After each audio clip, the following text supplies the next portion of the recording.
I'm about to tell you some products that I absolutely hate that a lot of people love, and some of your favorites are going to be on here. If you love some of these products that I'm going to roast in today's video, please don't take it personally, you all. I hate this so much, you guys. I really do. It's the Summer Fridays Lip Butter Balm. I actually have it right here. It's too tacky, you guys. It's too tacky. I like the smell. I think the packaging is super cute. I like that it comes in a colorful tube like this. I was expecting to have just a little bit more pigmentation. For me, it's pretty much clear. So if you're going to have all of these shades and cute, packaging and things like that, I'd want at least enough pigmentation to where it feels like the color of the tube, if that makes sense. Like, let me show you guys on my hand. It's just sheer. Like, where's the color? Where is the color? It's just very light tint, but also, like, even it's sitting on my lips, you guys, I'm like, it's so thick.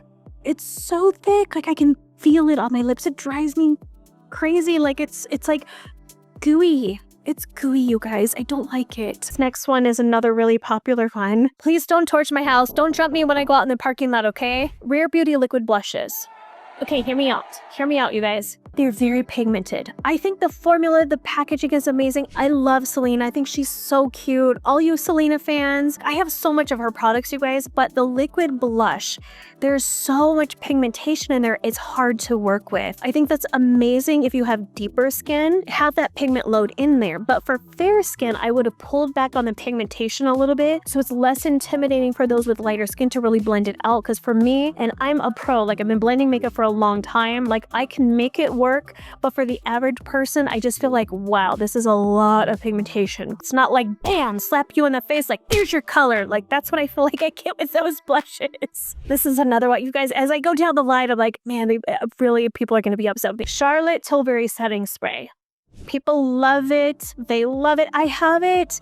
I've used it. I feel like the spray on it is very strong. It has a scent to it, which I don't enjoy, and it's just so wet. So if you really want that wet look, again, I think you guys would love it. But for me personally, even though I have dry skin, I just feel like it sits on my skin. It doesn't soak in. It doesn't get really nice. One that I like better instead is the new Huda Beauty one. Let me show you. So I have the Huda Beauty Easy Bake one. Okay, I don't know if you guys can see on camera.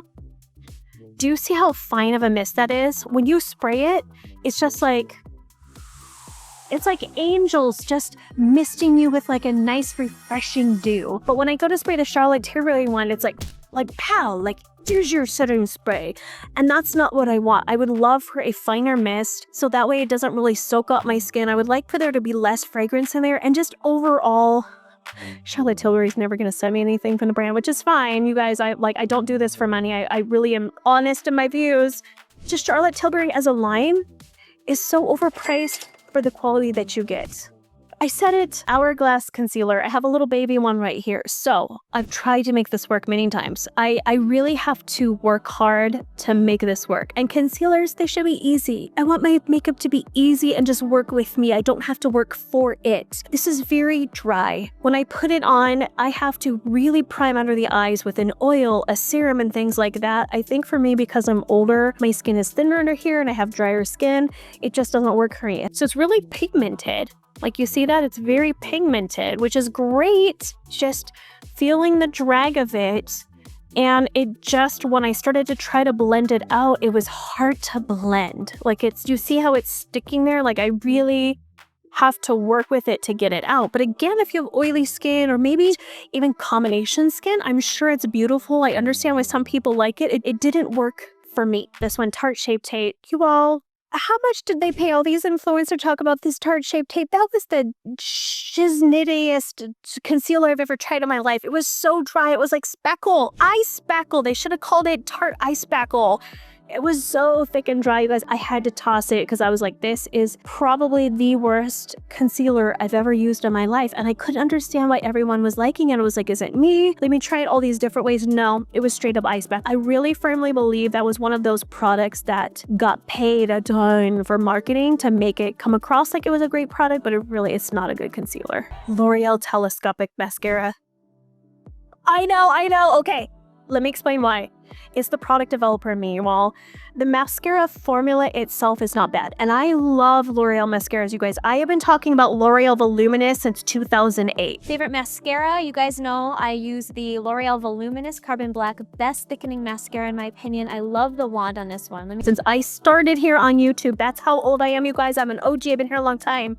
But the Telescope mascara, that skinny ass little wand is too long to fit in that component. It drives me insane. If they would just snip off like the tiniest little bit off the end so it doesn't flop around when you try to get in the tube. The packaging is not, it does not work for me. It does not work. These Say powder blushes, the Super Suede, they're very, very, very pigmented. Very pigmented. I think if you were to apply it with your fingers, like in person, it's blotchy. I don't know if it's just my skin. Everyone really has been reviewing these and liking them. They don't blend out. When I think of a baked blush, I think of something very ethereal, very soft, diffused. For me, this gives very strong, highly pigmented pressed powder pan. It doesn't give me baked blush finish. And I think that's why I personally don't like it versus what other people do. Is I know what the pigmentation and what the expectation is when I see a baked blush versus a regular pressed powder blush, and I just don't get that with these. And it kills my soul a little bit because I really do like the brand and I think the colors are beautiful. And also the packaging I was a little disappointed on. I think for it being like, you know, a mid to high level brand that's in Sephora, I feel like the packaging felt a bit drugstore for me.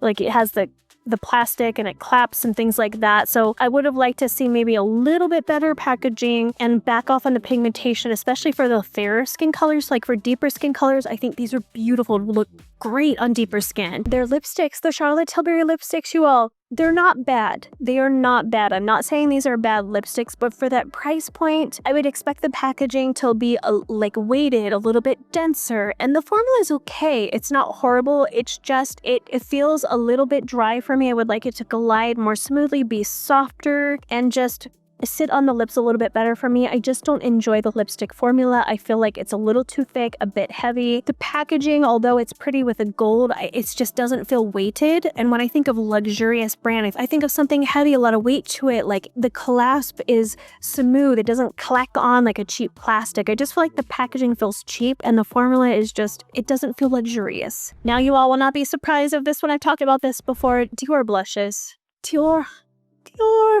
I love Dior mascara. I love Dior foundations, the stick foundation. Oh, so good, so good. I love the Dior lip oils. I love every product from Dior except those blushes, you all. It kills my soul. It is the cheapest plastic packaging for a luxurious brand. The formula inside is very dry. I feel like it's not buttery smooth. You want to say luxurious blush? This bad boy right here, not cheap plastic, clear packaging. It looks like it should be in the drugstore. No, this is custom. We have red for the Valentino. We have the gold. It has a nice opening here. It's just screams luxury with the packaging. You open up, it's like, oh. And then the formula. Look how smooth that is, you all. When you feel it, it feels like buttery caramel popcorn on a cold winter night, snuggling under a blanket, watching a fun movie. Like that's the texture I want. Not dry, chalky, dusty type of pigmentation. It's just too dry. It should be buttery and smooth and soft like the Valentino one. I don't understand why they're so hyped up, you all, for that price point and it being a luxury brand. I would expect something closer to the Valentino ones. I'm sorry, Dior. I'm sorry. I love all of your other products. I just don't like the blush. The Milk Makeup Hydro Grip Gel Tint, their foundation. Love the packaging. Milk does a great job with their packaging. It's fun. It has the holographic text here. But the formula, for me, it gave me greasy chicken wing. I looked like I belonged in a KFC bucket.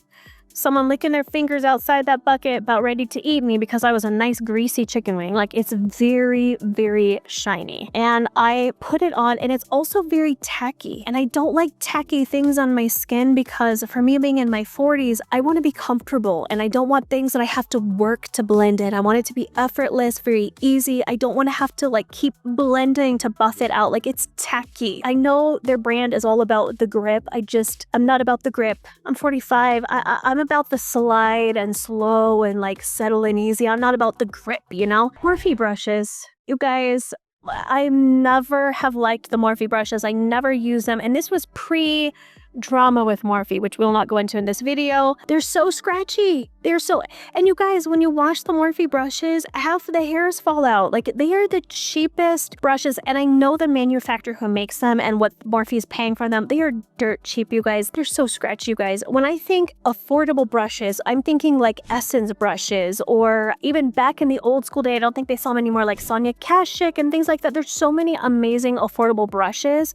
Like BK Beauty, I love their brushes. I know they may not be cheap per se, but they're definitely not expensive. Anissa Beauty brushes, even Hourglass has some nice brushes. Like, brushes is one of those things, you all, I will preach this from the hilltop. I will preach this till the day I die. Invest good money in brushes. If you invest in good brushes, you're washing them all the time, you want them to last a long time, they're worth the investment. So I would rather get a little bit more premium brushes that I know are going to last me a long time and give me great results versus cheap scratchy brushes that are going to fall apart after a few washes. Hopefully this was a fun video for you guys. Come back next week for another makeup video.